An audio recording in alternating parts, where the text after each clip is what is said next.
A round of applause. Ladies and gentlemen, let us follow some housekeeping rules for the next 1.5 to 2 hours. Keep your videos on for as much as possible, but do keep yourself on mute unless it is your turn to speak. Deal with topics related to gender, politics, and religion with sensitivity. Feel free to mingle with each other through the chat function and stay engaged throughout the meeting to extract maximum benefits. But most importantly, have fun, enjoy during the meeting. You will be hearing prepared speech, a keynote speech, and a lot more speakers sharing their insights and wisdoms with the group today. So I welcome you all again this afternoon for engaging and engrossing meeting with Toastmasters Club of Storytellers and Leaders Connect Toastmasters Club. I would now move on and wear another hat, that of the president of Toastmasters Club of Storytellers. And in that capacity, again, I would like to welcome you all. I'd like to also welcome Toastmaster Mohit, who is leading Leaders Connect Toastmasters Club, and all the wonderful people from various clubs that have joined this particular meeting. Some business announcement, as you all know, that it is June of 2024. So if either of the two clubs is planning for a change in leadership, then this would be the right time. So think about succession planning and identify potential leaders who could take the baton forward and keep the growth trajectory of the respective clubs on track. And more importantly, just keep it is important for all of us individually to keep a tab on our pathways journey progress, so that the club can also benefit from the goals that each of us achieve as individual members. And DCP goals are an important part of Toastmasters educational program. So collectively and individually, let us continue to stay on top of it and contribute as much as possible to our clubs and of course to our own growth story. So again, a huge round of applause for both the clubs and all those who are attending the meeting this afternoon. So with this, I would now like to hand the virtual stage to the moderator for today's meet. Okay, before handing over the stage to the moderator, I'd like a raise of hands from people who are guests, people who are attending this meeting for the first time. Although I cannot identify any guest in this meeting room right now, but is anyone a guest in this meeting? All right. So if any guest joins the meeting, we will certainly hear from them. So it is time to forward the virtual stage to the moderator for today's meeting, Toastmaster Sagar.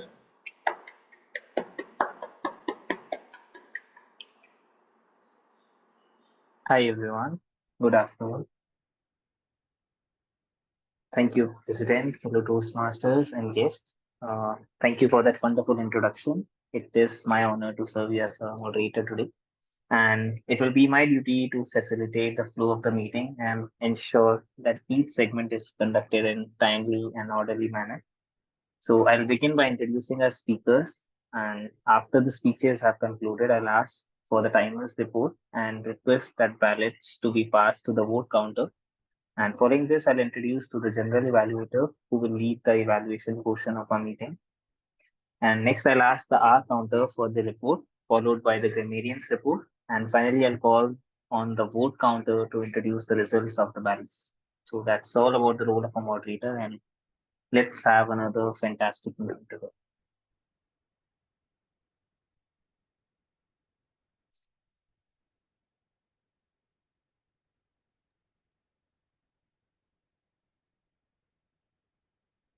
So I think I will take over from Sagar as the general evaluator and take the meeting forward. I will be evaluating the entire meeting and all the speakers. And but I cannot do this Herculean task alone. So I will invite my team of evaluators who will help me in making it a perfect, useful, and helpful evaluation. First off, I'll have a timer. We have Toastmaster Deepak Kumar in the role of the timer today. It's his first attempt at the timer role, and we wish him all the best. Deepak, please unmute and share what will you do in the role of a timer. Thank you, Dipti ma'am. Good afternoon, everyone. I'm Deepak Kumar, and today I'm playing the role of timer. So, as a timer, I'll time the I'll time the table topic uh, and the formal speech and the evaluation. So, I'll also alert each and every speaker uh, of the time they have left. So, I'll alert them by using the green, yellow, and red card, and which denotes how much time they have left remaining for their speech. So for the first table topic, speaker should limit their speech to not more than 2 minutes. So in 1 minute, I'll raise the green card. At 1 minute 30 seconds, I'll raise the yellow card, and at 2 minutes, I'll raise the red card. So next, the prepared speech should be 5 to 7 minutes in length. So for the first card, I'll raise at 5 minutes, which will be green card. The second card will be at 6 minutes, which will be yellow cards. And the third card will be at 7 minutes, which will be the red cards. And the next, I'll time the evaluation, which will be between 2 to 3 minutes. So at 2 minutes, I'll raise the green card. At 2 minutes 30 seconds, I'll raise the yellow card, and at 3 minutes, I'll raise the red card. Thank you. I'll share my report after end of this meeting. So I'm just sharing. I change my background by using the green card, yellow card, and red card. Thank you. Very well explained, Toastmaster Deepak. Thank you. We look forward to the report that you're going to present at the end of the meeting in the general evaluation section again. Next up, I request our counter for today, Toastmaster Lavina, to please come on the virtual podium and explain what is she going to do in the role of a counter. Lavina. Thank you, Toastmaster Deepti. So I would be playing the role of an encounter today. Just like we don't expect many speed breakers on a highway, I am expecting that the speakers today won't have many fillers and crutch words in their speeches today. I will be looking for crutch words like and fillers like so, like, and then these words take away the fluency from our speech. That's it for my role. I will be sharing the reports when I am called upon by the general evaluator. Thank you. Thank you so much, Lavina. That was well explained. Now, I'd like to invite our grammarian for today, Toastmaster Nidhi, to please come to the virtual podium and explain what is she going to do in the role of a grammarian. Am I audible? Yes, you are. Yeah. Hello, everybody. Thank you, Deepti ma'am. Today, I am playing the role of grammarian.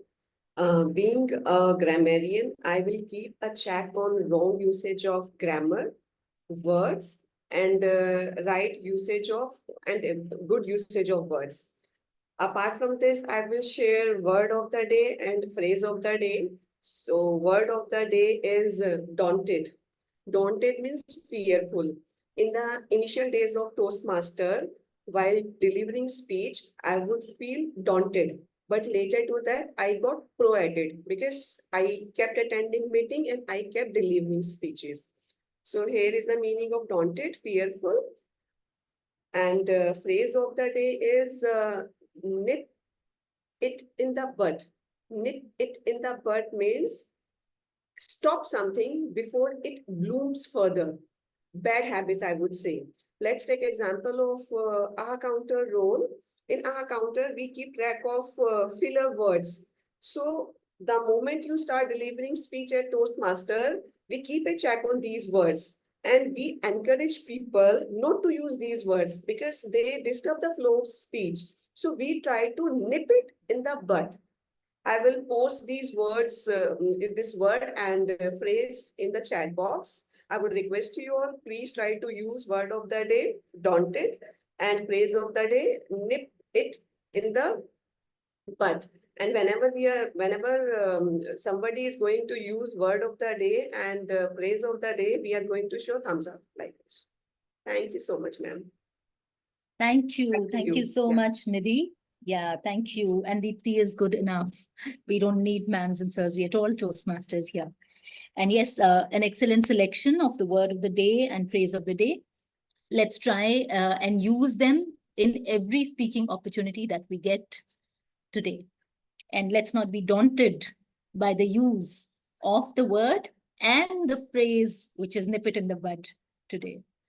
All right, with that, I pass on the control back to our host, Sagar, for taking the meeting forward. We'll see you all at the end of the meeting with our detailed report. Thank you. Thank you, Toastmaster Deepti, for briefing us about the key roles. So let's proceed further with the session. So first, we'll have our keynote speaker for today. So let's welcome Chintan MP State, who is a clinical research professional with more than a decade of experience in global clinical trials. He has won several accolades in his 2.5 years of Toastmasters journey. He's a mentor for many aspiring communicators, and he is also a professional keynote speaker. So everyone, please join me in welcoming Toastmaster Chintan on the stage. Thank you very much, Toastmaster Sagar. I hope I am audible and visible. Yep. So, Toastmaster Mohit, right now the session would start, or as per the agenda, it will come afterwards? Just confused. It'll start now, Chintan, if that's okay. Yeah. I generally, that reminds me of the most important thing, that I generally do not prepare content whenever I'm giving a speech or a session.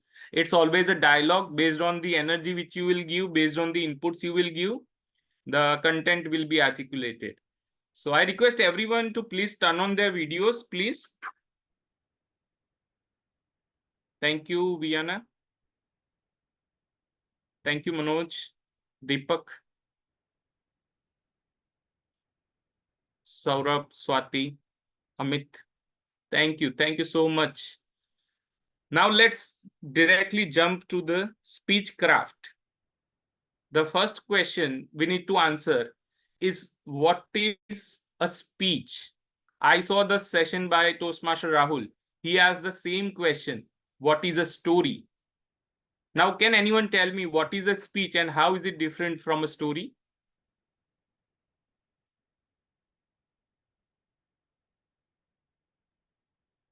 Anyone? Please unmute yourselves. It's a free session. Everyone need to chime in.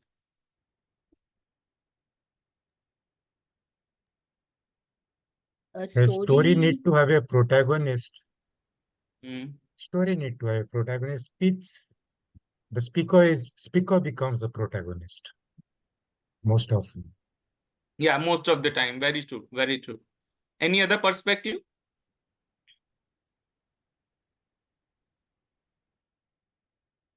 Toastmaster Dipti, you unmuted. Hello. According to me, speech and story, I think both have a similar thing.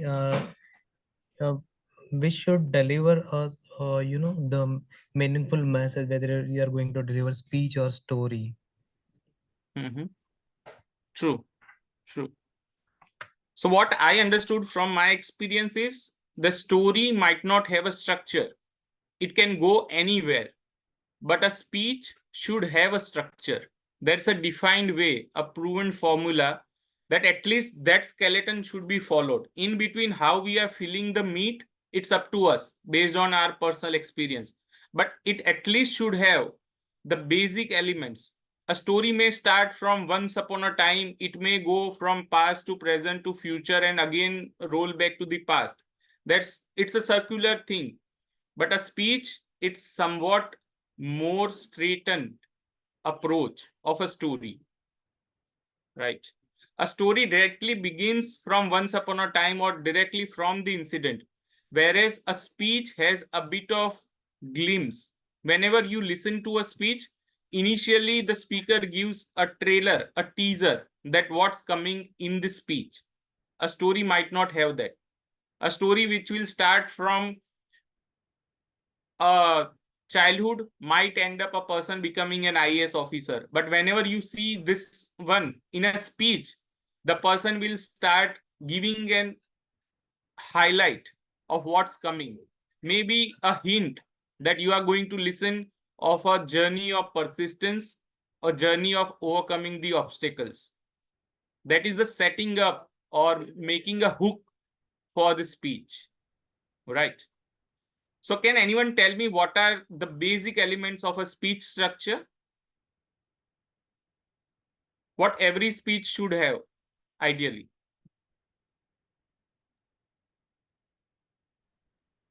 A plot. A plot, okay. Is it right to say, Chintan, that every speech will be a story, or every story will be a speech, but every speech may not be a story? Yeah. So it's a question that which came first, either an egg or a hen. Yes, and too complicated to comprehend at this time. Yeah. So what are the elements of a speech? Raise your hand if you ever heard of opening, body, and conclusion are the most important part of the speeches. Deeptendu says, Right. I think that, yeah, beginning, body, conclusion. Sorry? Deeptendu puts that in the chat message, beginning, body, and conclusion. Beginning, body, and conclusion, yes. But what generally Toastmasters speeches and overall all the speeches should have, in my opinion, is opening, then greeting, body, conclusion, along with a call to action. Because sometimes we conclude a speech and there is no call to action, that what the speaker wants audience to do, right?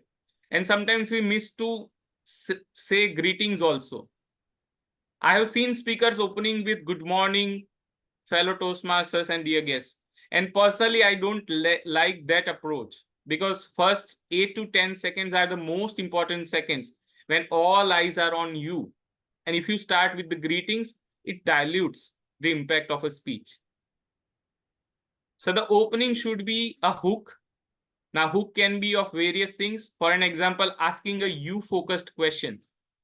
For an example, if the story of yours is overcoming the troubles, you might say, have you overcome the trouble? Something like that. Anything which is audience focused. So one thing is audience focused question. Second thing, a joke, a humor. Now, this is a very thin ice to skate on.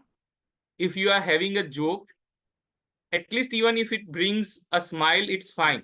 But don't keep a joke that if you don't get a smile also, you get disappointed. So it's a risky thing if you are too confident on your joke that the universal appeal is there, everyone would give a smile or a laugh, then only go for this opening of having a joke at the beginning. So one is having a you-focused question. Second is a joke or a humor or a subtle sarcasm, what has happened just recent past. For an example, if an election has happened and you don't want to directly say about election, but you can bring out subtle satire, sarcasm, so that people all can have a sigh of relief. That always happens before the speaker, the atmosphere is a bit tense. And it also allows us as a speaker, looking at the audience member smiling, we also gain the confidence. So this is one of my favorite opening. The third part is giving a shock to the audience. Now we all are Toastmasters. I guess you all have seen the speech of Mohammad Khatani, right? He went on a stage, he brought out cigarette pack and he laughed and everyone was shocked.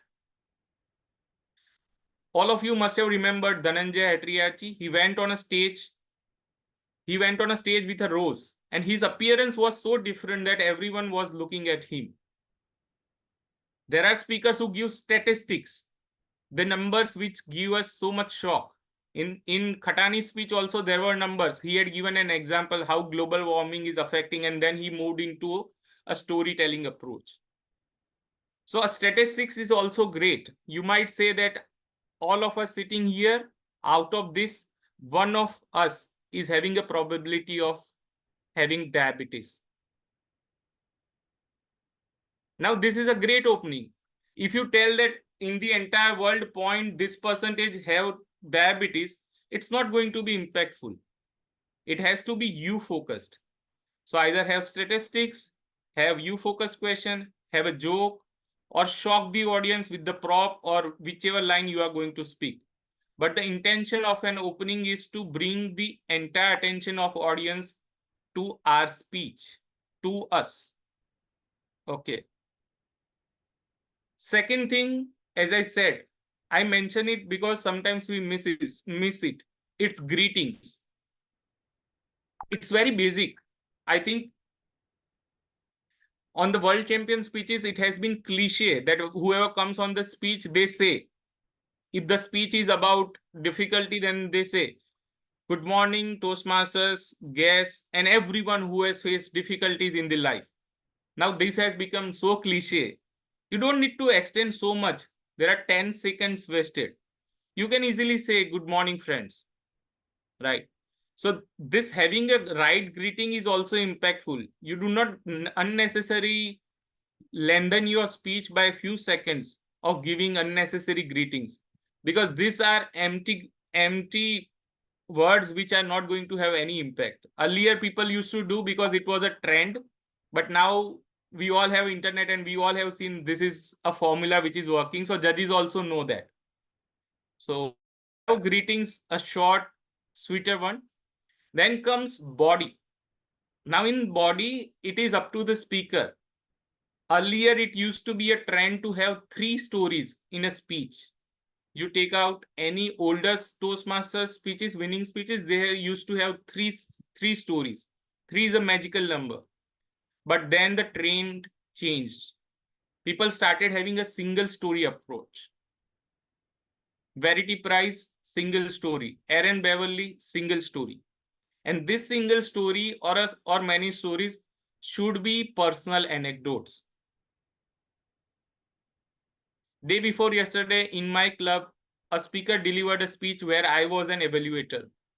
He has delivered the most amazing story from his life. And then he said the example of Abdul Kalam, Vivekananda, and who's who of the world. But that's where I believe the speech impact gets diluted. Because people want to listen to struggle of the speaker. We all have read the biographies of greats, but speakers need to tell their own vulnerable, authentic stories. That's where the audience are there. So if you are diverting your speech to too much with the examples which are already known, in my opinion, it is diluting the impact. Right. So this is just the surface level of what a body should have. Then the conclusion. Now, conclusion, as a speaker, I'm just telling you, I have seen few speakers. I think this is a very mature club, so you don't be having this kind of practice. But few of the speakers say that in conclusion, and then they wrap up the speech. So have this transition of opening, body, conclusion in a way that you don't need to sell. You don't need to tell, but you need to flow into the transition in a way that no one understands it's the end. So it should flow. Okay.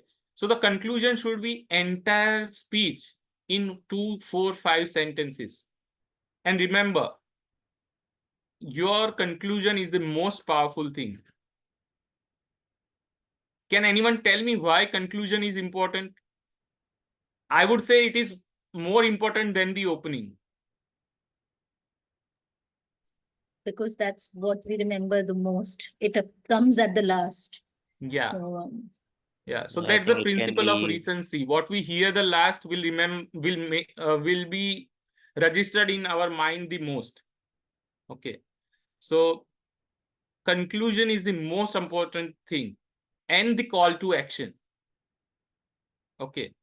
So call to action is something what you want audience to do after they leave the place where you are delivering a speech, when they go home, when they go and get busy into their daily chores.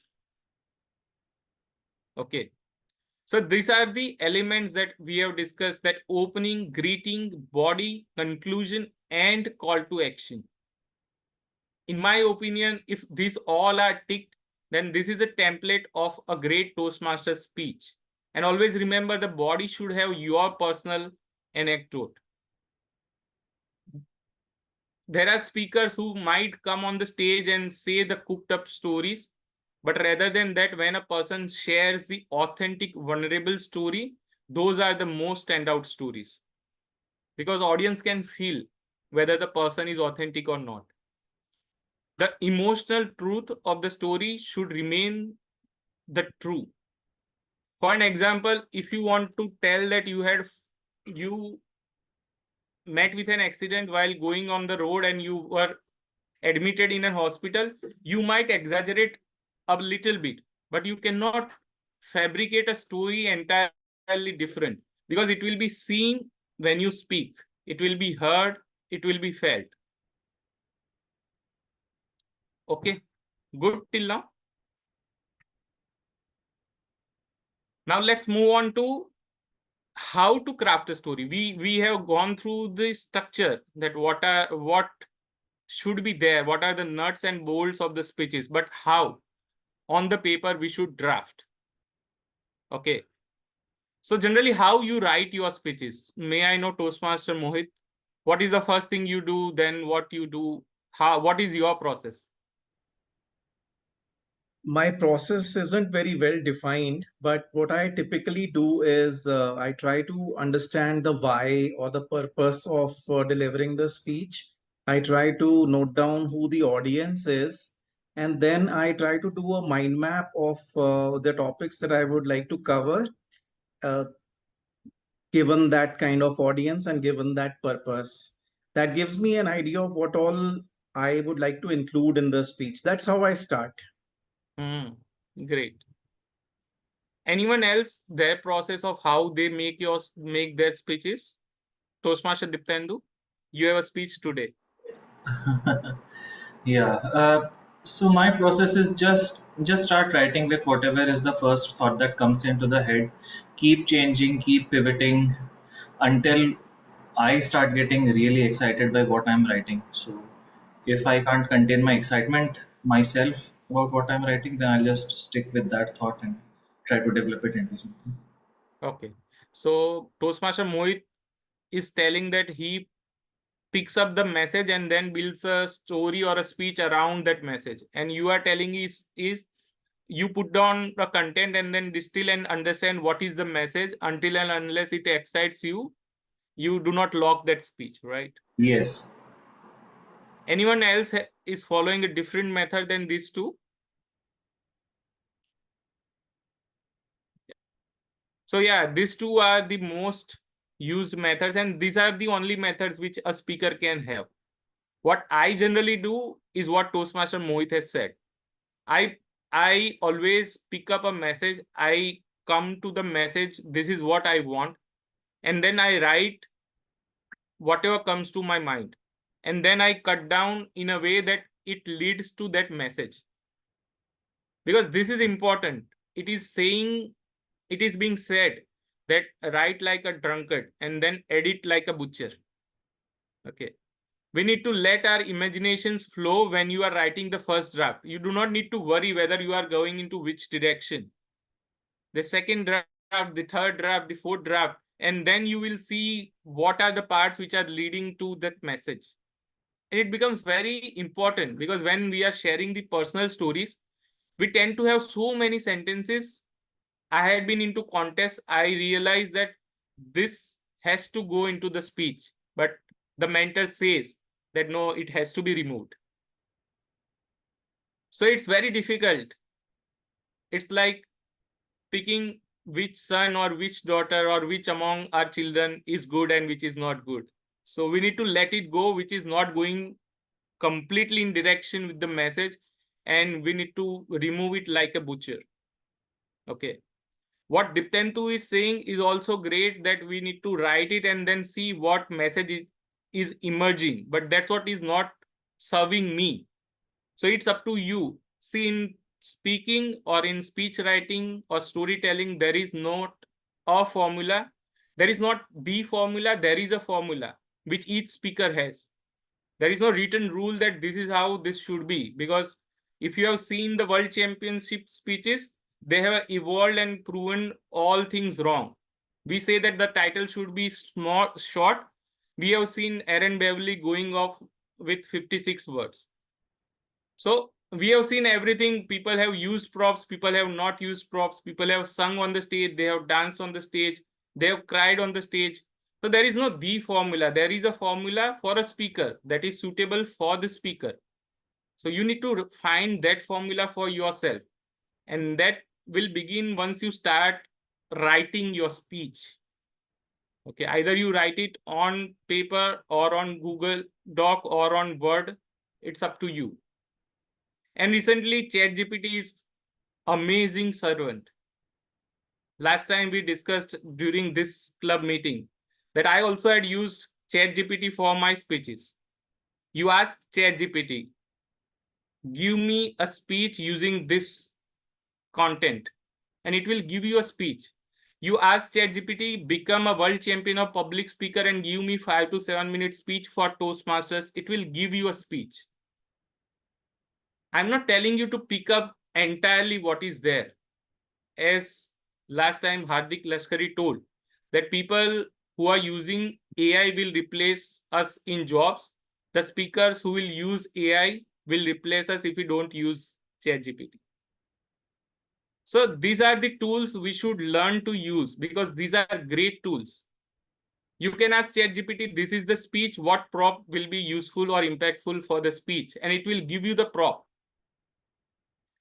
I have asked ChatGPT, this is my speech, tell me the hand gestures. And it came up with each line emphasizing which hand gesture will go with stage movement. As I said, it's a beautiful servant. You need to ask the right question and it will give us a lot of insights and information. I am not so advanced in English, so I asked, give me the alliteration words for this 2 or 3 words. And it used to give me that. Then it's up to us how to tweak it, how to make it our own. As I said, that emotional truth of the speech, the heart, the soul of the speech should be from us. Anyways, we are taking the help of mentors. I have seen people hesitating of using ChatGPT, or I should say they are using it but not openly acknowledging it. And I was hesitant too. But as last time I said, that I was in a session where 2 of the greats, Mark Brown and Darren LaCroix, were there, and they were discussing that how they are leveraging ChatGPT. And then I thought, if they can use it at their level, who are we? And they use this sentence that the speakers who will use AI will replace the speakers who are not using AI. So maybe we will start using that. That will increase our ability to craft better speeches. So crafting the speech, maybe you start with your why, start with your message, and then build the content and remove the content which is not necessary. Or what Toastmaster Deeptendu has shared, that start writing whatever comes to your mind and see what message is emerging out of it. Again, it's a personal choice which is serving you better. Only experiment will tell. The second point, in the body, what should go? A personal story. Now, how to share how to write a personal story? As I said, use grammatical devices like alliteration. Okay, use the power of 3. Give 3 examples. Use the magic number 3. Then use the words which are giving sensory feel. If I say, in one of my speech which I recently contested, there was a line that I stepped down in Bangalore on the railway station. I said that I felt like Amir Khan. When I looked around, I couldn't understand a single word. I was like an alien on a foreign land. There was a line that we crossed the road, we passed the security, we reached the orientation hall. As I opened the door, there was a tall guy with a round specs, smiled at us. So few of you might have seen that I have crossed the road, we passed the security, we opened the gate.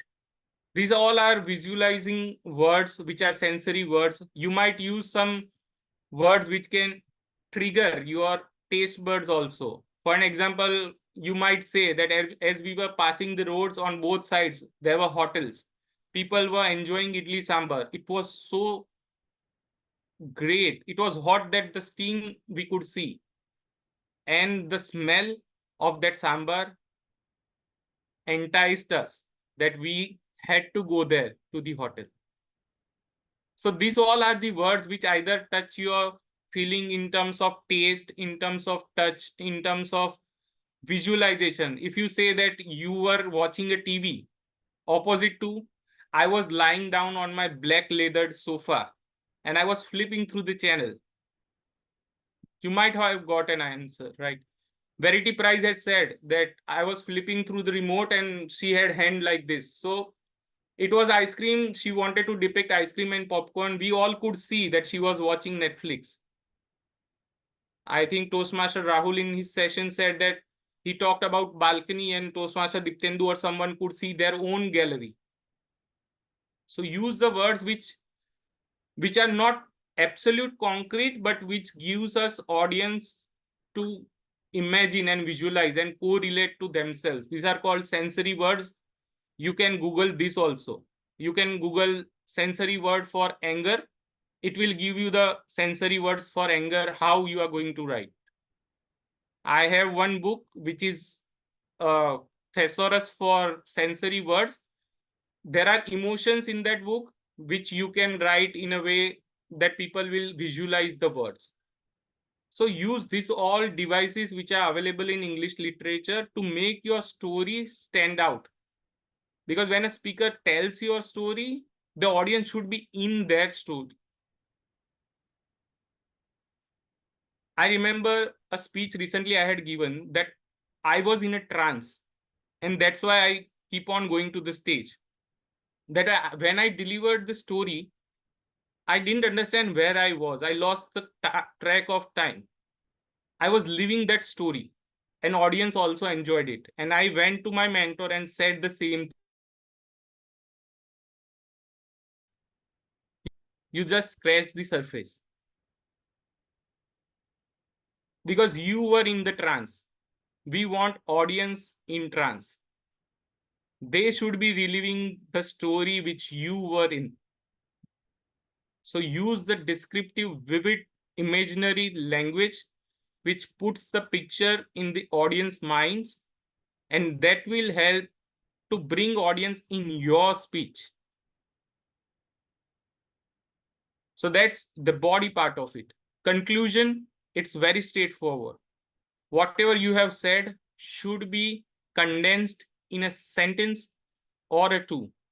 It's ideally said that if you are not giving your message in lesser than 10 words, you need to work upon your message. I think I told Toastmaster Dipti when she had delivered a speech, I said about crooked smile as a title because it was repeated multiple times. So sometimes you need to find what is one phrase which is coming again and again. In Dhananjay's speech, it was, I see something in you. Now the message was entirely different. People know the speech because of I see something in you, but the message was far deep. But people remember that, and that's called the phrase that pays. Okay, so have a 10 or lesser words sentence or a phrase which you keep on repeating and have it in a conclusion as well. So people have that when you stop speaking, when they go home. This is what a conclusion and the call to action, what Toastmaster Mohit has said. Ask a question. why this message, what you want at the end of the speech. The audience should be inspired, be moved, be entertained, laugh. What you want to achieve at the end of the speech. What one word you have taken from that speech. From Mohammad Khatani, words are power. From Dhananjaya, we all know I see something in you. From Verity Prize, make a good read. These all are examples that we all can remember in a single sentence their entire speeches. So the call to action and conclusion should have this impact, that we all should remember this. I don't want to boast. I think I discussed with Toastmaster Mohit that when I shared my contest speech, I trust you, these 3 words, there were people who met me after 2-3 months and they remembered these 3 words. So have that impact so that audience will remember your speech in a sentence or max 10 to 12, 13 words. Now, as we are coming to a red card, I believe, let's just touch upon what are important aspects on the stage, because we have seen what we will do on the page. Now it's time to see what we will do on the stage. So we all have 2 images as a speaker. One visual image, which is impacting us right from the announcement of our title. The way we go on the stage will almost make an impression. We all say, don't judge a book by its cover, but we are being judged and we are also judging people. So as a speaker, having a great visual image, wearing a professional attire or whichever is suiting your particular cultural event or whatever the setup is. Aaron Beverly's speech had a kurta and pajama of Indian because it was a cultural speech. So think of it, there is a science which speakers have, and I came to know recently that for a message which is strong, they used to wear a plain and strong shirt and pant. For not so great and colorful message, they wear the clothes accordingly. So that's a lot which goes behind. The Verity Prize had decided to use that particular background. The speakers had used to see the Toastmaster stage curtains, and then they decided what would go right with the contrast of their colors. So visual image makes great impact. We all can imagine Dhananjaya because he wore that gray suit in a different way with the rose that it made us remember. And then the vocal image. One is visual image and the vocal image. Now, I am less of a time. So vocal image is something we need to take care of our pitch, our pace, pitch, variation of pace and pitch. At the same time, we need to understand the tonality of our voice as per the speech. So we need to make sure our visual image and vocal image both are strong as a speaker. And I struggled a lot, struggling till now to find the right vocal image. But what has helped me till now is to feel the words which we are going to speak. Earlier, I used to have zero expression, but now at least I can show the expressions as per the words of the speech. And second thing which is helping me is the diaphragm breathing. Because whenever we go on the stage, we generally breathe from the throat. But when we breathe from the diaphragm, it's so relaxing, and it's the most important thing a speaker should have. Because whenever you meet a person, you will understand whether a person is anxious or confident just by looking at their breath, by feeling their breath. So as a speaker, we need to take care of that also, because ultimately voice is just an instrument between the breath and the resonance which we have. Right. So this was all about what, how, and a bit of why of the speech craft. And I hope you enjoyed as much as I did delivering it. Any questions we have, we can have 2-3 minutes and then we can wrap up and go to another amazing speech by Toastmaster Deeptendu. Yes, Toastmaster Mohit. Thank you so much, Toastmaster Chintan. Amazing session. I wanted to ask you if the preparation of a speech, which is longer in duration, let's say 30 minutes or 1 hour, is any different from the preparation of a shorter 5 to 7 minute speech? More asking that more from the point of view of how to ensure that the audience is kept engaged for a longer duration. For a shorter duration, it's still possible, but is it even possible for a longer speech, and how to do it? Thank you. Yeah, so it's a learning curve for all of us. But what helped me is, I think I have spoken for 25-28 minutes, if I'm not wrong. But I have not looked at my notes, and this is not because I prepared the content. See, what we do, Toastmaster Mohit, is we internalize our content rather than reading line by line. So if we know the content, everything will boil down to practice. So what helped me is delivering this kind of speeches as a keynote speaker and into open houses. Sorry, open mics. So I go and perform stories in open mics. I give my keynote speeches, sometimes free, sometimes paid, but I cannot miss a chance to go on a stage. So there is no shortcut, I would say, because all audiences are different. When I go in open mic, there are so many Gen Z students who just want entertainment. And when I go into corporate for keynote speech, I need to be serious at the same time, make them engaged. So this all will permutation, combination, and will understand based on how many times we go on a stage. So I think Michael Phelps, one of the person whom I look up to always, he used to say one day he doesn't go to the practice, 3 days he used to recover from that absence. So maybe that's the secret sauce, I think. So and the only thing is, we speak what we truly believe in. As I said, that on authenticity and vulnerability, if we have, and if we know the topic well, I think we can speak entire day. There's no need for the audience to get bored of. And the most important thing, Toastmaster Mohit, I take 1 minute, is we are thinking of the audience too much. Right. Although we are telling that audience should be in the trance, but at the end, we are the speaker.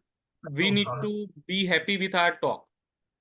So if we are happy, then definitely audience will be happy. There's no speaker who has given the speech and said that it was best speech and audience would not have loved it. So it's always going on the stage and doing the crazy things. I have been onto open mics, cracking jokes, and no one laughed. So I used to make joke on myself and then make people laugh. So that's the only thing. Yeah. Yeah, Toastmaster Dipti. Thank you. Right. So thank you, Chintan, for that insightful session. I have good, strong notes with me now.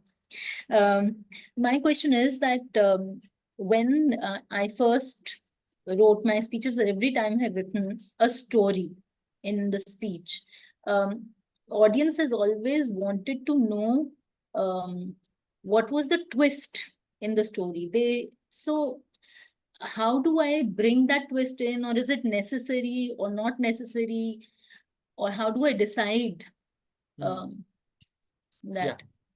So this is something my mentees generally ask, that first thing they ask is, I am not getting the topics. Right. But we all get the topics. Even a smallest event of our life is a speech. Right. And how many of you love to speak for table topics session? Right. When we go on a stage, we generally do not remember or recall the incident, but when we come back and the next speaker is there, we have few ideas. And when the next speaker or the speaker before were on the stage, we think this topic should have been for me. So these all table topics are speeches for you. Table topics are 1 to 2 minutes. This is just triple the amount, approx. So if you feel that this table topic is for you, then it can be your next prepared speech. Right. What I generally tell to my mentees is, go on random internet Google search and put live quotes. The best quote you feel you can correlate, because we all have that experience. Right. you can correlate and make a speech. So there are ideas everywhere. What you have asked particularly is having a twist or a suspense.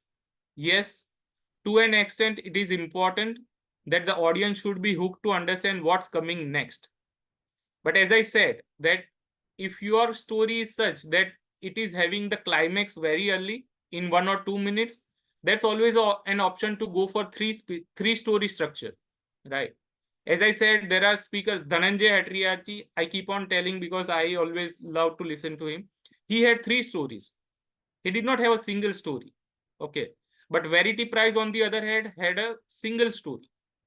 So it depends on what your story is. If your story requires to be completed, do not unnecessarily stretch it. But if it is a long story, for an example, my contest speech had a story from my childhood till date.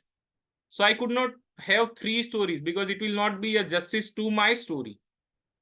Ultimately, we need to do justice to our stories, right?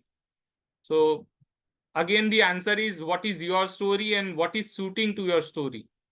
Because if you are satisfied that you are doing justice to that story in 2 minutes, then it's fine. If you are doing justice in 1 minute, it's fine. If you are doing in 6 minutes, it's fine. If you are taking more time, take it to TEDx, right? So, Thank you, Chintan. I hope we don't have any other question. So let's go back to another amazing speech. And before that, let's hear from our moderator. Over to you, Toastmaster. Thank you. Great session. So thank you, Toastmaster Chintan. It was really an insightful session. And the phrase that you mentioned, like writing like a drunkard and edit like a butcher, I think that truly resonated with me. And this is something I also have to incorporate in my process of writing the speeches in the future. So thank you again for joining us today and sharing the insightful session. So with that, let's proceed with the next speaker that we have for today. It's Toastmaster Deeptendu. So let me introduce him. He is a musician and a public speaker by passion. He works as a software engineer in telecom domain and is immersed in data analytics and AI domain. Also, the Toastmaster Deeptendu is on dynamic leadership path on level 4, and his project is called Manage Change. So let's welcome everyone Toastmaster Deeptendu on the stage. All right. Thank you so much, Toastmaster Sagar, for that wonderful introduction. Change. When was the last time you experienced change? It was this morning when you went to washroom. After that, something changed. You became fresh and had a good day ahead. But change, in all seriousness, is the only constant in life. I mean, look at human evolution. A child is born, then grows a little, starts going to school, grows a little more, becomes a teenager, a young adult, starts going to college, then graduates onto the real professional work arena, probably starts a family, and the cycle continues generation after generation. Change is the only constant in life. Businesses also undergo change, some cyclical, some out of a disruption, some due to business contraction, some due to business expansion. So there could be umpteen number of reasons for because of which a change can occur.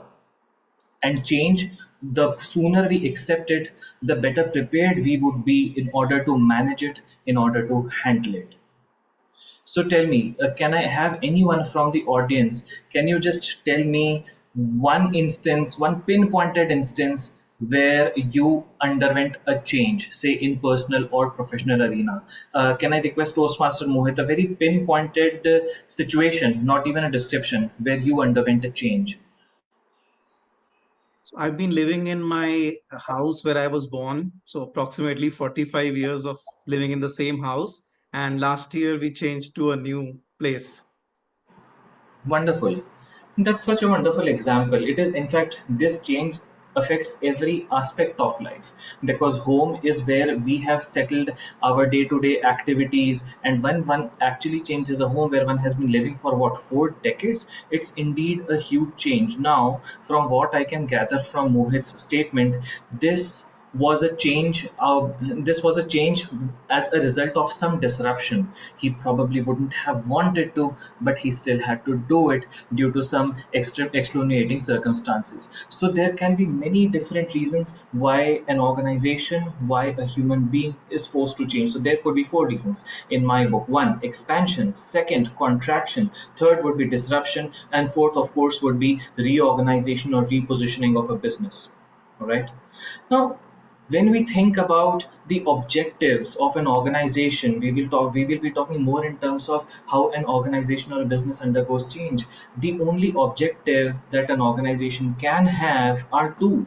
One, either to survive if the situation is bad, or two, to grow or thrive if the situation is good. There can be no third reason for an organization to undergo change. So there can be only two: one, either to survive, or second, to thrive.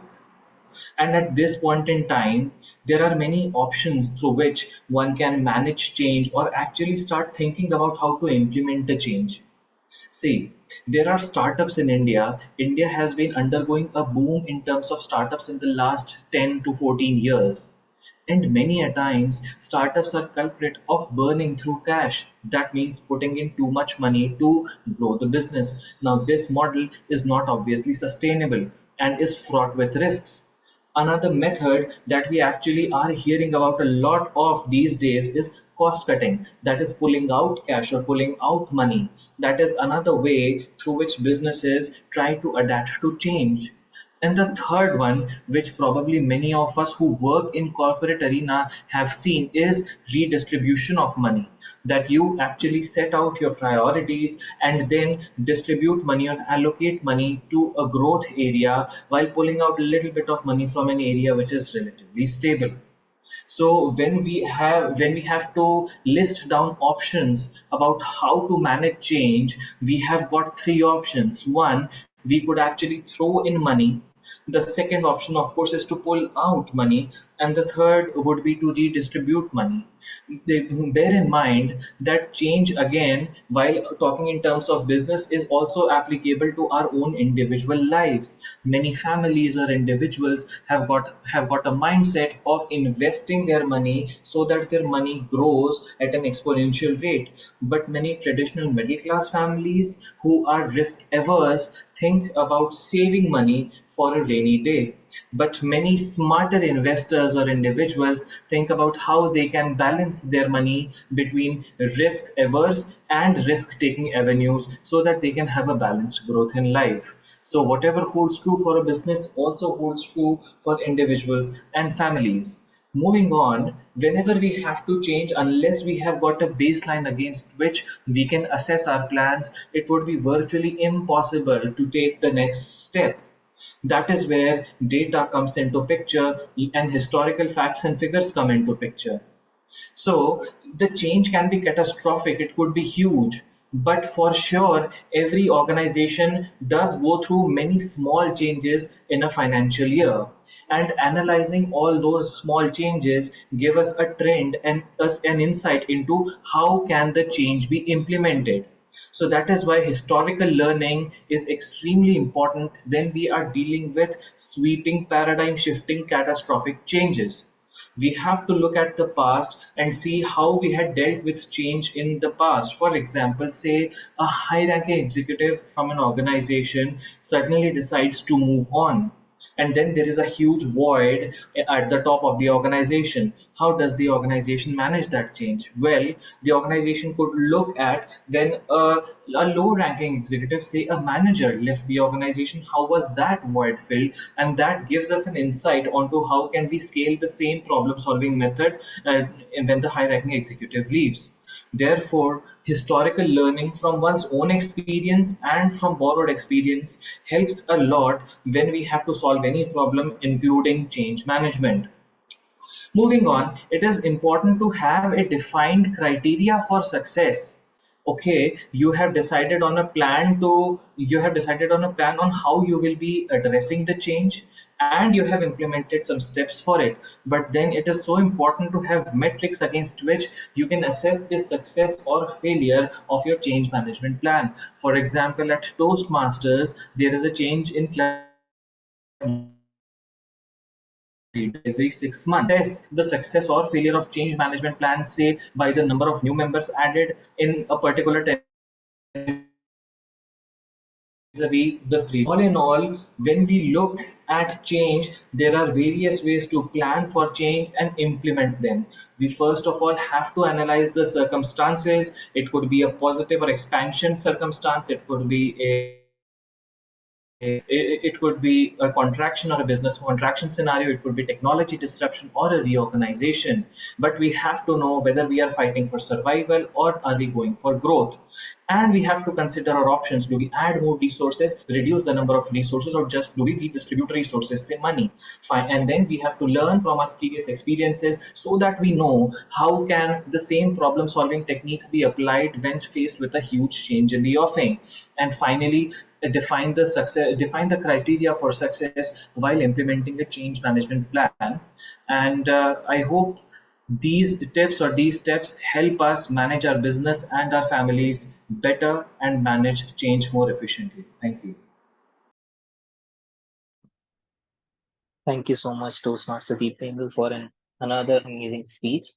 And I think, yeah, change is a part of everyone's life, and managing that effectively is crucial. So, your insights on this topic were really enlightening and will certainly help us all in navigating the changes we encounter in the future. With that, let's begin to our next segment, which is table topic session, and which will be an impromptu session. So, our table topics master of the day is Toastmaster Mohit. So let's welcome everyone, Toastmaster Mohit, our table topics master of the day. Thank you, Toastmaster Sagar. It usually takes me 3 weeks to prepare a good impromptu speech.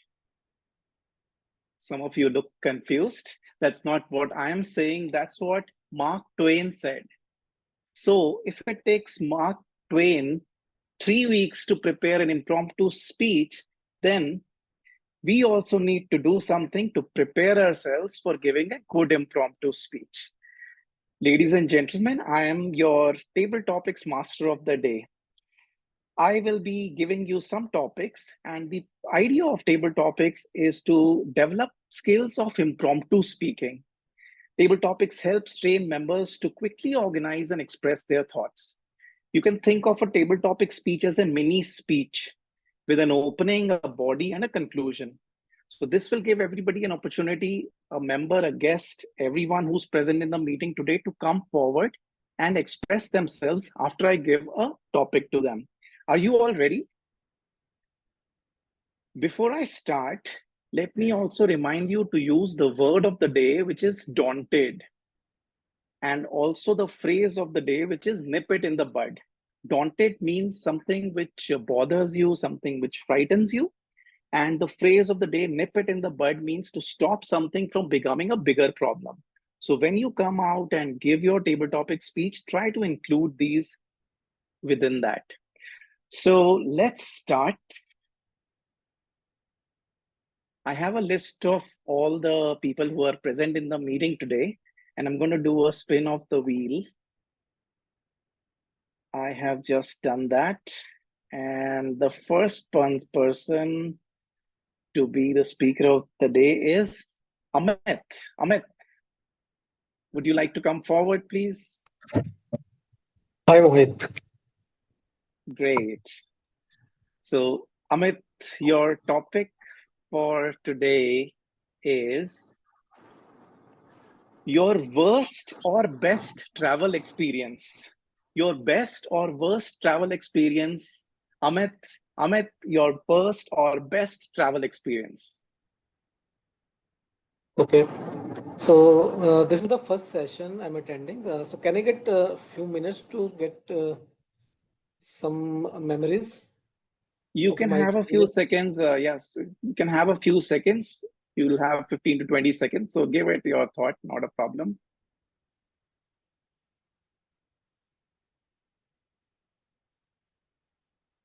Okay, fine. So, my best travel experience is uh,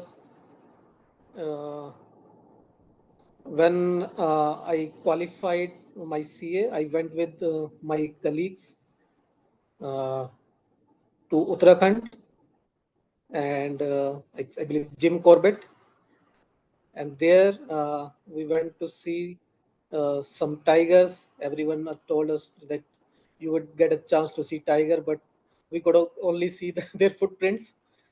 So again, the journey was very good.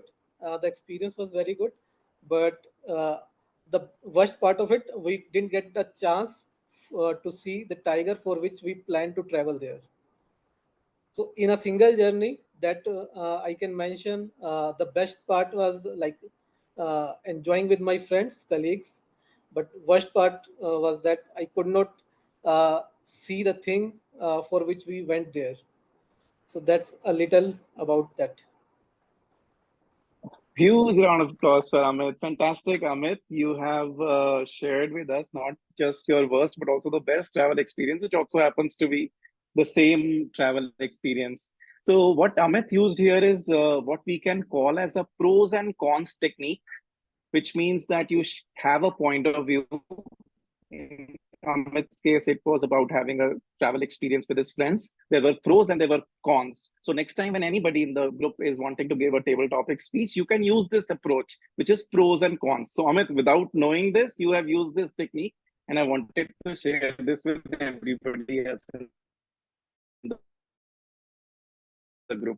Oh, huge round of applause again, and for our next table topics speaker. Our next speaker is Lavina. Lavina, are you ready to take the topic? Yes, Toastmaster. All right. So Lavina's topic is your first accident. Your first accident, Lavina. Lavina, your first accident. Over to you. I remember that day very clearly. And so, as a matter of fact, I have never met an accident in my entire life. I have never driven a car. Maybe I have driven it in my parking lot or something. And the first accident that I experienced was actually my brother's accident. His friend, his best friend, in fact, till date, he is his best friend. They both he somehow got a scooter, and they tried to run errands on the first day using the same scooter. My mother was obviously daunted to see two young boys, hardly 12, 13 years of age, on a rickety scooter. And the next day it happened, and both his knees were totally, bruised, and he was in pain. The problem with having an accident that impacts your knee is you cannot bend them. So ideally, the things you are supposed to do, like sitting where you need to bend your knees, he was doing it standing, as in with stretched legs. So sitting and everything he used to do that way. So that experience, I think I was the only one of his height that time, and I experienced every aspect of that accident. And I think that is the only accident that I have had in my life today. Over to you, Toastmaster. Huge round of applause for Toastmaster Lavina. Lavina, I think the approach that Lavina took was more of a storytelling kind of an approach to the table topic. She recalled an experience from her family, her brother, and how the experience of having an accident meant what it meant for her. So that's another technique that all of us can use. If you get a topic, recall an incident from your life or from your relatives' lives and try to build a story around it. So that can help us all in future. Thank you once again, Lavina, and I'll move on to our next table topics speaker is, do we have Davinder in the meeting? Toastmaster Davinder, are you in the meeting? Otherwise, No. we have Joe in the meeting. Adjacent to Davinder is Joe and Honey. Do we have Honey in the meeting? Okay, anybody would like to take up this topic? Have a raise of hands. Okay, Chintan wants to take up the topic. Okay, Chintan, your topic is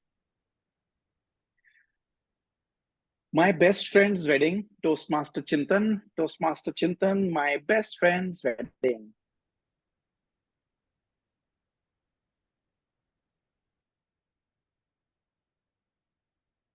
When we were in college, we used to always say each other that we will give you the best memories when we will dance in your marriage. By God's grace, I am still single, but I have attended all my friends' marriages. The best friend's marriage which I attended 10 years back. Yes, I am that much old. So I attended in a small village when we used to travel in a city bus. The iron was rusted. It was not a smooth road. And the loud music where we did not have control. We had to listen to that old songs of Kishore Kumar and Rafi, which the driver had decided to put in that cassette player. And while listening to these songs, enjoying, of course, we didn't have choice, but to enjoy. We reached there and we had a beautiful dinner made in a traditional way. And after eating that, we forgot that we were there for marriage. We slept like a baby. But then the reality hit. We had to make our friend ready. And we need to arrange so many things. We need to call the photographer. We needed to call the videographer. There were so many things to do. And I was sitting there. Why did I eat that much? But after that, we all collaborated and worked towards a single goal that will make sure at least this guy will get married because we all were single. So we had given our best and it was the best wedding which I enjoyed of my best friend. Over to you, Toastmaster. A round of applause for Toastmaster Chintan. Toastmasters Chintan approach was also more like a storytelling approach. He recalled an incident and described that. He actually visualized that for us. We were almost traveling with him in that bus. So quite a lot of takeaways from his speech today. Great. Moving on to the next speaker. The next speaker is going to be Saurabh. Would you like to take up a topic? Yes, sure, Mohit. Yeah. Okay, great. So, Saurabh, your topic is, as a 10-year-old, what did you want to grow up to become? As a 10-year-old, what did you want to grow up to become? Toastmaster Saurabh, as a 10-year-old, what did you want to grow up to become? Like any other kid in India, fascinated by the sports and the cricketing world, I too was admired to become a cricketer. Daunted by my parents and the fearfulness of failing in exams, but still the persistence and the dream of becoming a cricketer, like every other child in India, persisted academies to various playgrounds across the city to play and showcase my talent, just with the hope of turning dreams into reality. I attended cricket academy till my 7th standard until my studies were in a pit hole. I realized it was time to take a call either to go for cricket or to turn into studies fully. But yes, cricket stayed with me. This is something that I wanted to become, but it is still a part of me. I enjoy watching cricket, and it is still something I admire and take the bat and the ball. Maybe in the park, I pretend to be that guy who say, "Let me play one ball," and I just relish those old days of playing cricket. Thank you. Huge round of applause for Toastmaster Saurabh. So what Saurabh used in his table topics is known as a prep technique, PREP, which means you have a point of view. His point of view was that he wanted to be a cricketer. P is point of view, R is reason, E is example, and then P is point of view again. So this is probably the most common approach that is used in table topics, and we all can benefit from it.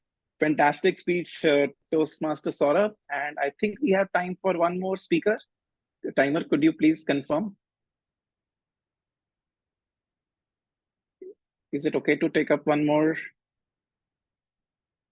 speech? Yes, please.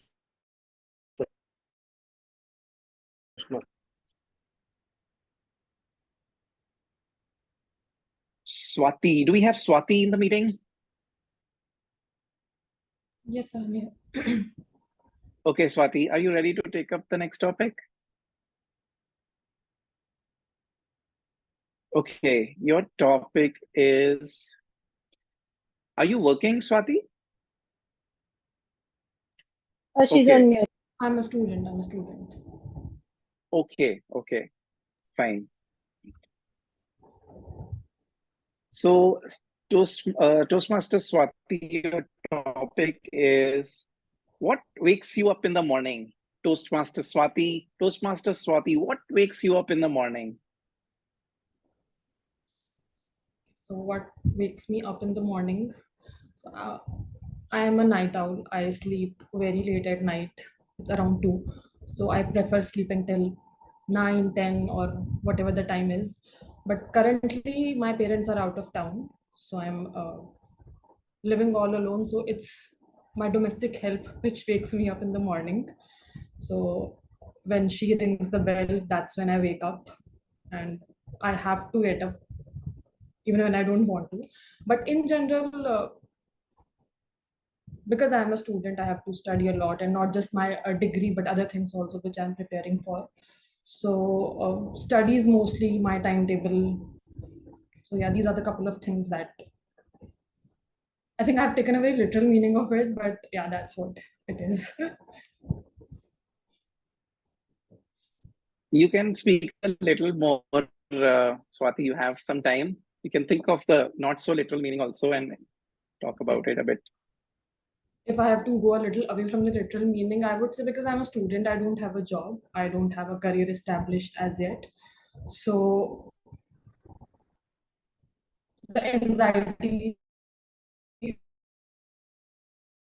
related to my career, my personal, so that could be, yes, that could be another thing.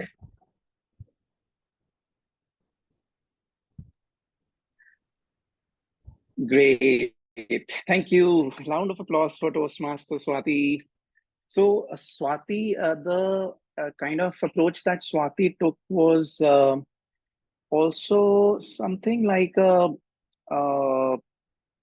prep kind of technique only, where she had a point of view that she's a student, she had a point of view that she has to study. So that's the technique that she used. But Swati and everybody else, in order to take up a topic like that, you can also use an approach which is called a past, present, and future approach, which means that when you were a small child, that time waking up was how it was. What would wake you up? Maybe whenever you had no such dependencies, you would wake up whenever you want to. In the present time, what is it that you're excited about and would it be? So you can take up a past, present, and future approach while giving your table topics. So that's the fourth technique that I wanted to share with all of you as a part of the table topics speech. So fantastic again, and round of applause again for Toastmaster Swati. I think that's probably my time, but I would like to share one more technique which I haven't been able to share so far. That's the fifth technique which all of us can use and benefit from. It's called and solution approach. Table topic, you can look at what is the cause, what is the effect that it has, and what is the solution that we can propose to that. For example, if your topic is let's say my best friend's wedding, so you can say that my best friend's my friend and how the friendship affected and helped me or changed me as a person.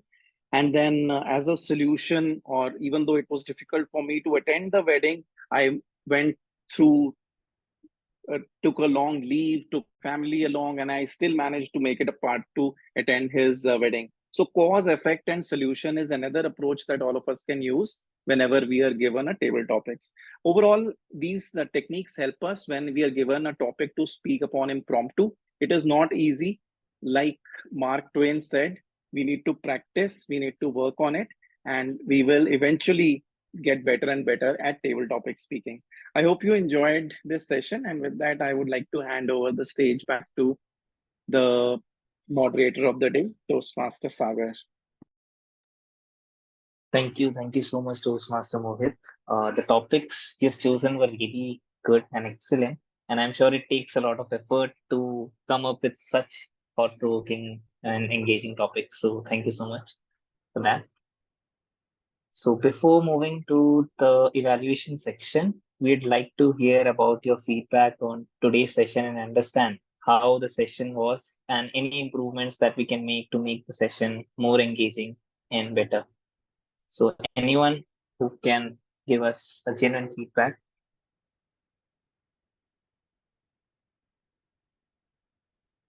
Anyone? Anyone from the guest we have?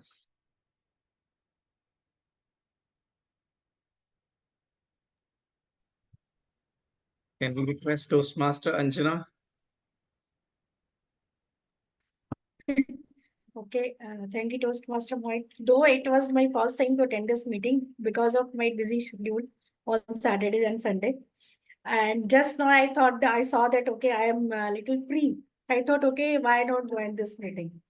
So I took a good decision to join this meeting. But I left that session. I did not attend that session because of which I wanted to, for Mr. Chintan shared. I wanted to hear from him that what he is going to deliver today. But my bad luck, I missed it, maybe next time. But yes, I thoroughly enjoy TTM section because what I like the most in TTM session is TM Mohit explained about each one's means delivery kind of thing. Like if anyone spoke on any of the topic, then what it is relating to. So going to help us in near future, if we are going to speak on any of the topic given to us, then immediately we can think of, okay, what we can think and speak on that topic. It should be relatable to prep, it should be relatable to storytelling or motivational speech or with examples. So many things I learned today. And thank you, Toastmaster Mohit, for giving me this chance. And I'm happy to join this session today. Thank you. Over to you, Toastmaster of the day, Sagar. Thank you, Toastmaster Anjana, for coming up and sharing your views. And we hope you'll come in another future sessions as well.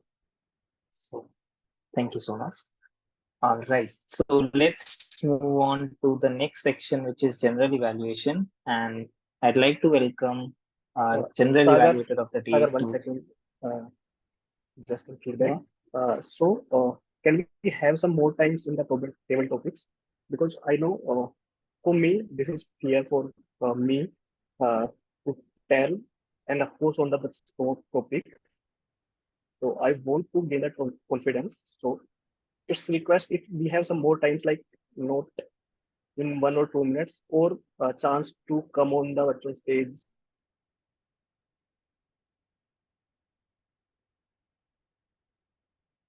I think we lost Toastmaster people, right?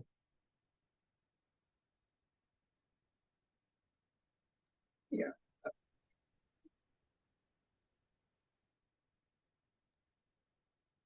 Okay, but his point is, I believe, well noted, Toastmaster Sagar. So we'll make a note and we will definitely see what we can do about increasing the time of the table topics session. Yes, this one, sir. Yeah. Anyone else would like to share a speech? Yeah, Toastmaster. So I think we have time, Toastmaster Mohit. We might continue 1 or 2 table topics, maybe, because we only left with general evaluation. And one point I know, when I asked the question of speech and story, the difference, it rarely occurs, but I was at loss of words. So the speech I had delivered as a table topic was a story, was a perfect story that I recalled what has happened, and it had no call to action. For an example, if I had said that we all are traveling in the similar bus of the rustic iron and we all listen to the music of life we don't have control of, something like that, and then give a call to action to the audience, then it becomes a speech. So what Toastmaster Deeptendu had mentioned in a chat, that story is a subset of the speech, which is very true. So I think, yeah, I just wanted to put it that way. Thank you.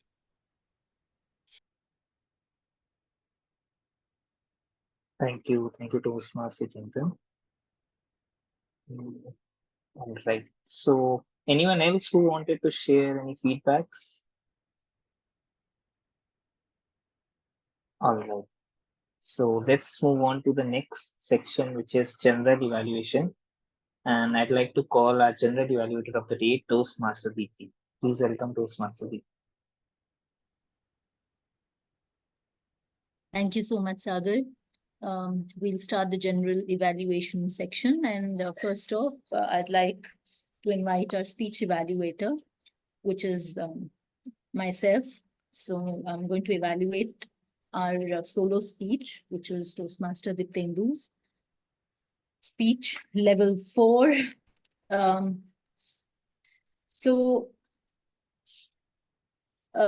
Toastmaster Deeptendu delivered his level 4 speech today, which was primarily about sharing different aspects of change management plan, and it also was supposed to cover how to develop a change management plan. And I think today, Deeptendu, you excelled at a couple of things in your speech.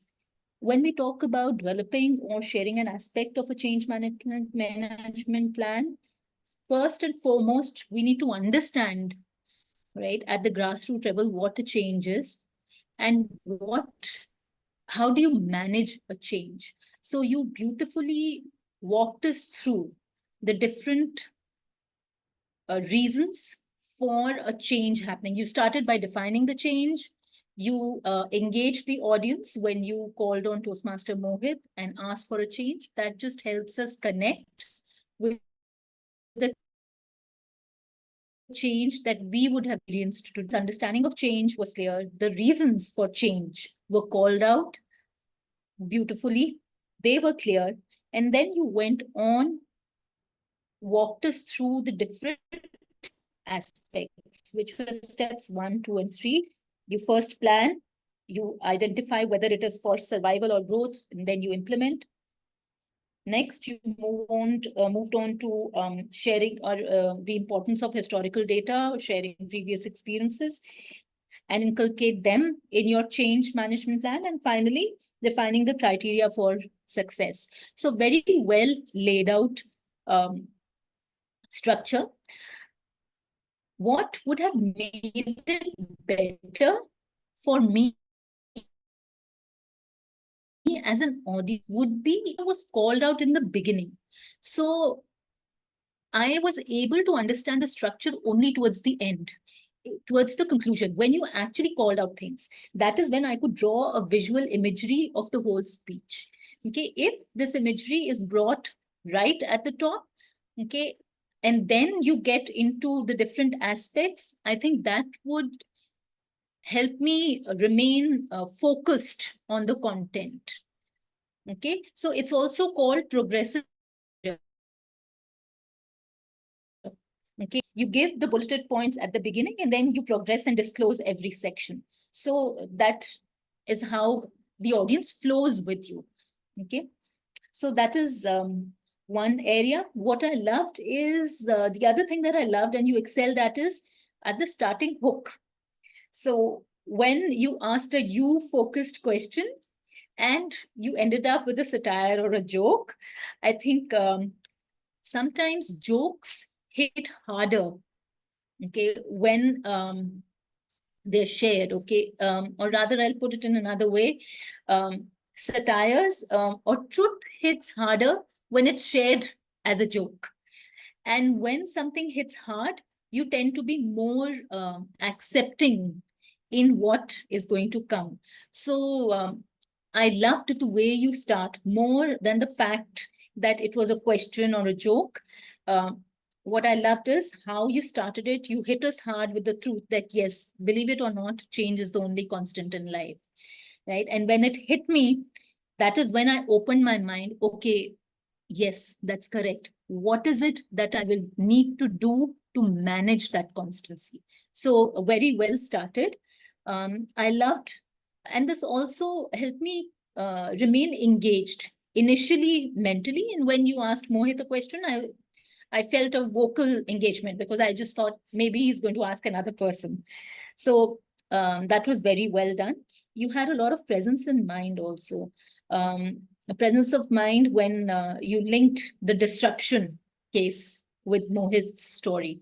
So that was presence in mind. That was greatly handled. All in all, a very well, a difficult concept shared well. And the conclusion stayed with me far longer than the original content, which is where I brought in the structure, and I'm happy with the speech. So objective achieved. Congratulations on completing the project successfully. Thank you. With this, I hand the virtual podium from the evaluator back to the general evaluator. Thank you. So now I'd like to call in tag team. Since you're on the virtual podium, would you like to share the timing report first? Yes, Toastmaster. So I'll start with the keynote speaker, Toastmaster Chintan. What a great speech. So I forgot to stop my stopwatch on 33 minutes. So Chintan took 33 minutes on his speech, and actual time with question answers took 38 minutes 52 seconds. In prepared speech, Toastmaster Deeptendu took 8 minutes 8 seconds, which is fair enough.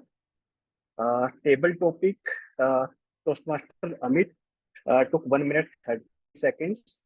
Toastmaster Lavina took 2 minutes.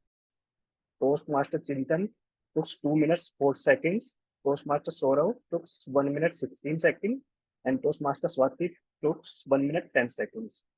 And under evaluations, so Toastmaster Dipti took 4 minutes in evaluation round.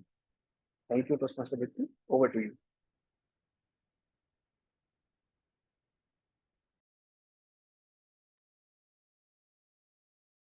You are on mute, Toastmaster. Sorry. Thank you, Deepak. So now I'd like to call upon Lavina, our counter for today, to share her report. Thank you, Toastmaster Deepti. From the R counter reports perspective, sorry for the background noise. I have Mohit, who had 6 to 8 hours and arms, and a few source. Deepak had 6 to 8 asanams and a few sours. Toastmaster Deepti has 18 to 20 asanams, 4 to 5 sours, and 1 to 3 okays. I could see a couple of sours in the time Toastmaster Nidhi was on the virtual stage. Toastmaster Sagar had almost 6 to 8 sours, a few ers and ums. Toastmaster Chintan, 6 to 8 sours and 2 to 4 okays. Amit, almost 6 to 8 ers and ums, a few sours, 1 or 2 sours and light. Lavina, a sour, like, and 1 to 3 ers and ums. Swati, 4 to 5 ers and ums, and a few sours.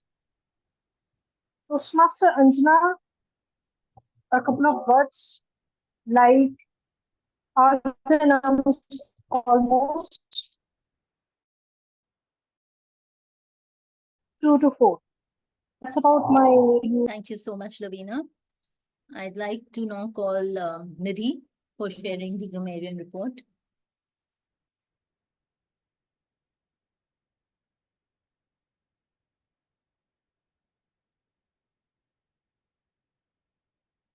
Yeah, hello everybody. Am I audible? Yeah, thank you. So today I played the grammarian role. First of all, I would like to start with the session that it was an amazing, insightful, and engrossing. And Mohit said a simple role running table topic session, but you always come with such an innovative way. I keep thinking and wondering that whether I will be able to do it ever in my life or not, because you always have innovation to your role. So it is there is so much learning from you. And now it comes to grammarian report. So there are a few good usage of words, though these words are common for some people, but for others it might not. One is cliche, anecdote, enticing, tonality, corporate arena, nuts and bolt, satire. And the word of the day used by only Deepti and Lavina. I don't know why people were so much daunted to use this word. And apart from this, one mistake which I observed, that is beautiful dinner. We could have used delicious dinner instead of beautiful dinner. And here I complete my report. That's it. Thank you so much. Thank you so much, Nidhi. So when the tag team does their job beautifully, I have very little to do. But well, in the role of a general evaluator, let me share some high points and low points for every role that I paid attention to.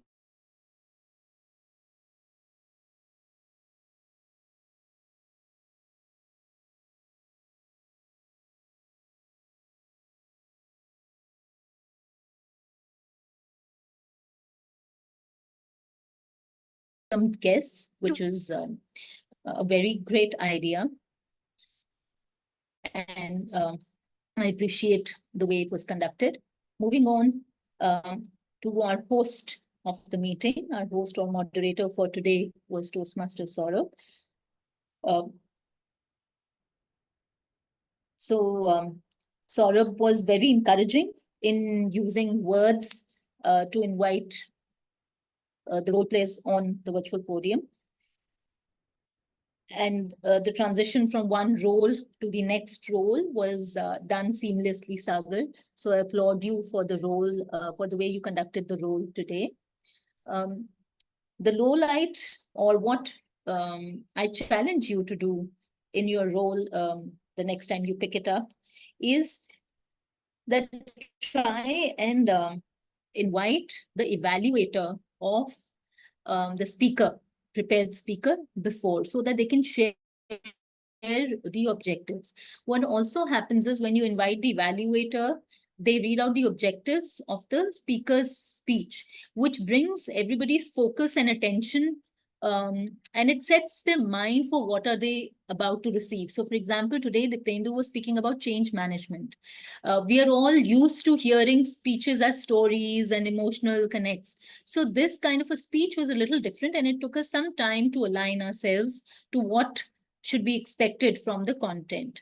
So always, and for everybody who's playing the role of a host or a moderator, do invite the evaluator so that the focus can be set. That's the little feedback that I have for you. Next up, the table topics master. I think very well done role, Toastmaster Mohit. You reminded everybody to use the word of the day and the phrase of the day before you started the session. You also established the reason for a table topic session and how difficult or easy usually it is. What I also appreciate is how you evaluated the speakers, not by giving them a comment or a recommendation, but by sharing what techniques they used. In this approach, you basically educated everybody else. So it's worth an applaud. I think that's a good way of sharing learning in your limited time. And yes, that's getting very creative and innovative in the area of time or the box of time that you have. Continue doing that. And reasonably simple choice of topics, I appreciate that. They weren't very challenging. That is why we also enjoyed the topics. Coming to my tag team, my strength. The timer, Toastmaster Deepak, you performed the role for the first time, but it did not seem so. I think you described it beautifully well, sticking to the details. In the initial introduction, you also showed us how you're going to time us. You were there always. Totally appreciate the way you've done it today. And the icing on the cake or the cherry on top for me was when you shared the timing report in the chat as a file. So it is for everybody to see how they perform, because when we speak, we sometimes tend to miss these little details. So sharing it visually and by making use of technology, very well done. Kudos and applaud to you from my side. Well done, Deepak. Our counter, Lavina, thank you for establishing the need for your role by using an analogy where you said that speed breakers, we don't like speed breakers on roads, so why should we have them while speaking? So that's a very good example of how we can connect. The audience can connect with why an R counter is required. I certainly need an R counter for my speech. I'm going way overboard in my fluency, but thank you for a job well done. I would also challenge you in preparing a visual report the next time you perform this role. I think for our counter and for timer, a visual report gives a stronger appeal and it helps motivates the speakers to perform better next time on. My grammarian, Toastmaster Nidhi, I love the way you explained your role, because you not only called out that you're going to note the wrong usages, you're also going to call out the good usages of grammar. You also, in your report, you gave it a personal touch when you started off by thanking the keynote speaker today. So it's not about getting that window of opportunity to speak. It's more about establishing that connection with the audience. So thank you for utilizing your time well. You established a personal connection. And also I liked the fact when you called out that the words people used might be normal or regular for some, but they might not be regular for others. So that is evening out or leveling the ground, I will say. So very well done, Nidhi. Thank you. And I personally really like the choice of word of the day and the phrase of the day. They were easy to use. The challenge that I'd like to give you in the role of a grammarian here is when you realize that people have not used it a lot many times, use your window of opportunity. That is the report reading section to call out people, ask them to create a sentence on the spot. Right? So that will be an encouragement for them. Overall, very well done. Thank you. With that, I complete my GE report. Yes, Chintan's keynote session was very well done. We have lots of takeaways. Thank you. And with that, I hand it back to our moderator, Toastmaster Sagar. Thank you so much, Toastmaster Deepti, and the entire tag team for the insightful evaluations. Next, we can begin with the voting section. And I think Toastmaster Deeptendu has shared the forms in the meeting chat.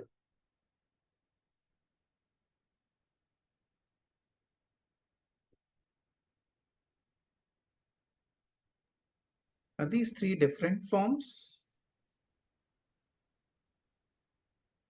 Yeah.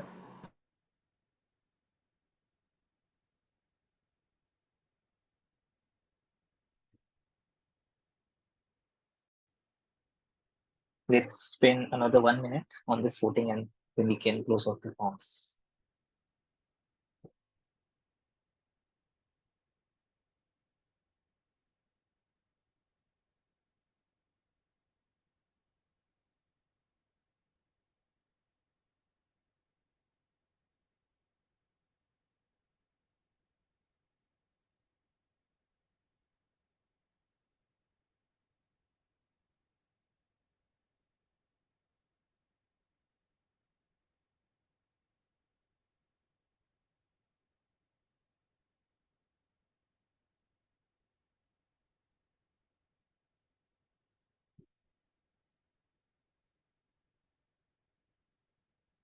Can we get a thumbs up once everyone has done the voting?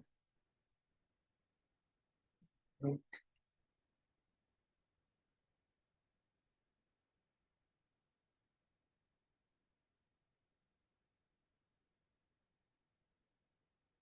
Last 10 seconds and then we'll close off the forms.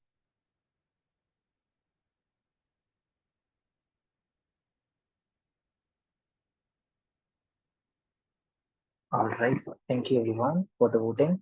And I'd like to call Toastmaster DP for announcing the results. I'd like to pass on the baton to Toastmaster Deeptendu, since he has the results and he is our presiding officer. Thank you. So over to you, Deeptendu. Thank you so much, Deepti and Sagar, for a very well conducted session. It was so fluid, so smooth, so seamless. It was an absolute treat. Thank you, Chintan, for coming up with a wonderful keynote speech. You're a bundle of knowledge, and I think many of us took notes today because it was presented in a way that we can carry something with us back home. So thank you, Chintan, for sharing your knowledge with us. And it's time to know about the winners for today's meeting. So first up, the best supplementary role player for today's meeting, we had three contenders: Nidhi as Grammarian, Lavina as our counter, and Deepak as timer. The best supplementary role player for today's meeting is Toastmaster Deepak as the timer. Moving on, we had many wonderful table topic speakers today, and the contenders were five: Amit, Lavina, Chintan, Saurabh, and Swati. So the best table topic speaker for today's meeting is Toastmaster Saurabh. And finally, the best role player for today's meeting. So Mohit as table topics master, Deepti as general evaluator, and Sagar as our moderator. With an overwhelming majority and good enough to change the constitution in parliament. So the today's best role player is Toastmaster Mohit Sani as the table topics master.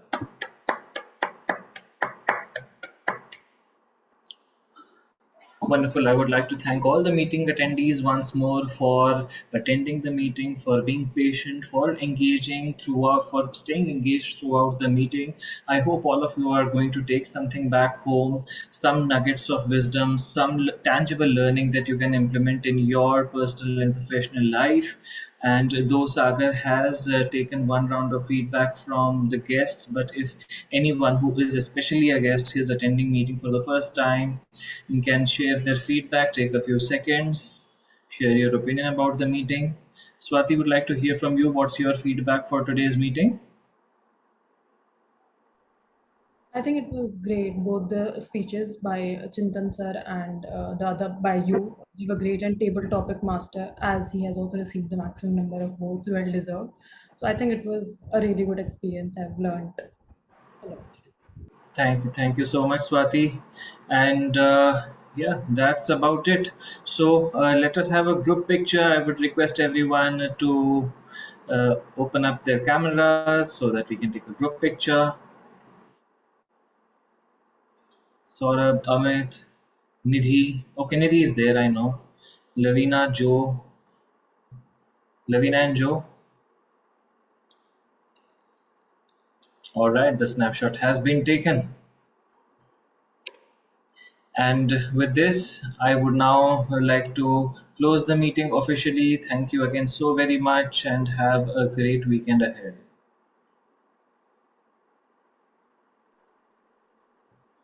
Now everyone can start Thank speaking you. in Hindi. Language